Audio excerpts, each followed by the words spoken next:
Hey everybody, Mark Agnesi here in the back room at Norman's Rare Guitars, and once again it is time for Guitar of the Day. Hope everyone is recovering from their 420 extravaganzas that I'm sure you all were at last night.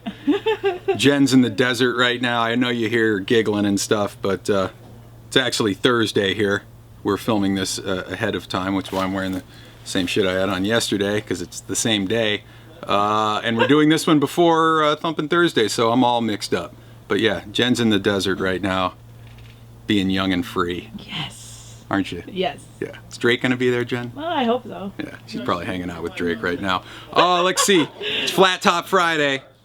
I've had this guitar hanging on the wall here for a while. It's very, very cool. I've been kind of dreading doing this.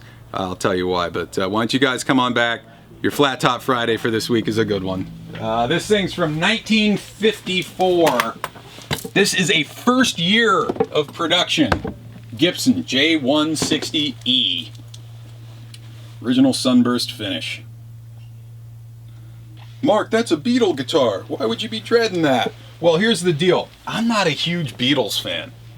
Aww. Take a second to let that sink in. Because I know a lot of you are pissed. I'm a Stones guy, man. I don't give a shit about it.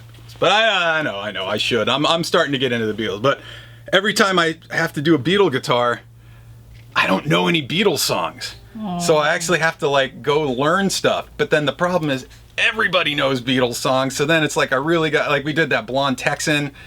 Like I played Blackbird in that. I learned that shit the night before because like I had to, that's the guitar he played Blackbird on. It's like, wow, everybody knows how to play Blackbird but me. I really have to do this right. So now here we find ourselves again. I was at home all late last night trying to learn some songs for you guys. So yeah, both John and George had these. This is the second acoustic electric guitar that Gibson did. In 50-51, they started doing this model called the CF100, and then the electric companion, the CF100E, which were kind of smaller, almost like an LG1 or 2 size with the cutaway. They did the electric version.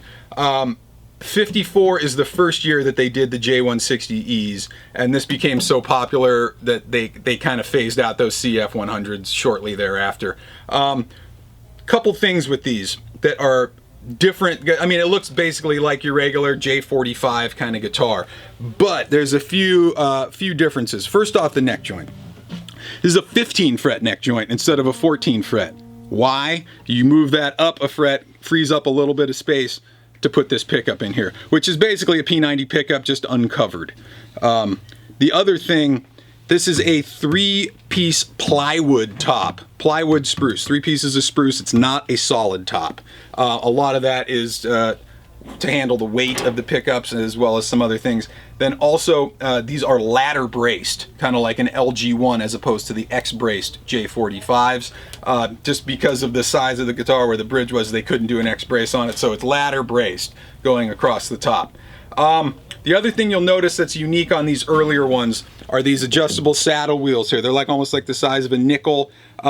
These will raise and lower up this fixed saddle here. You're going to see these up until about 1959. 59, the J-160Es switched to just the standard. That was right around the time they started doing adjustable bridges on J45s, J50s.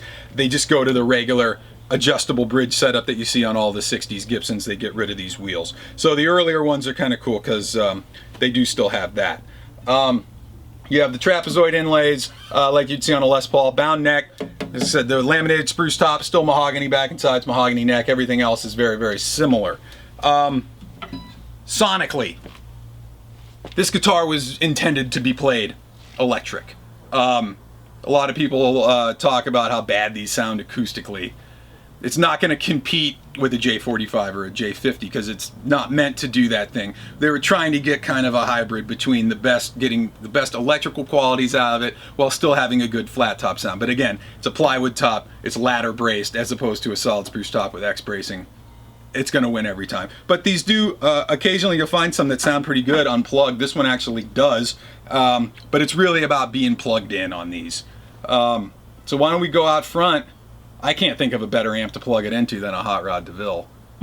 We'll tickle it with the fingers, we'll strum it a little bit, we'll play some Beatles songs so I can forget them and go on to something else. Let's go do it.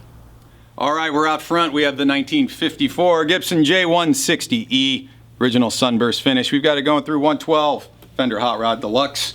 All EQs noon, just a little bit of reverb. Let's start some fingerstyle. Let's see what this thing can do here.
Let's ditch the capo here.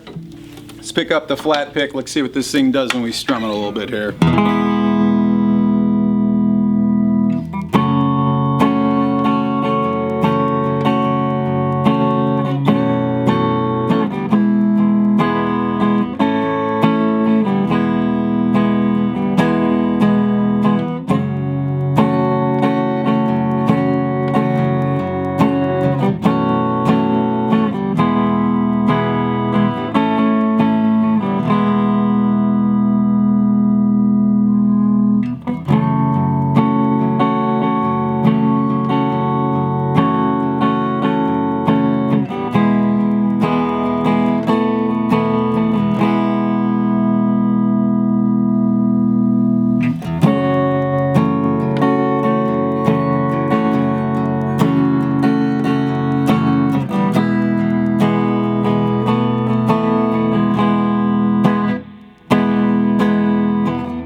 From 1954, first year of production, Gibson J-160E, original sunburst finish with the big old adjustable bridge before you get to the old style, the new style Gibson adjustable bridge.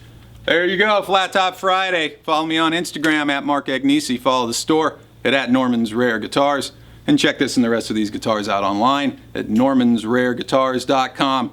We'll see you guys tomorrow for one final episode of the week, and yes, it's freaking Straturday. We'll see you tomorrow. Peace.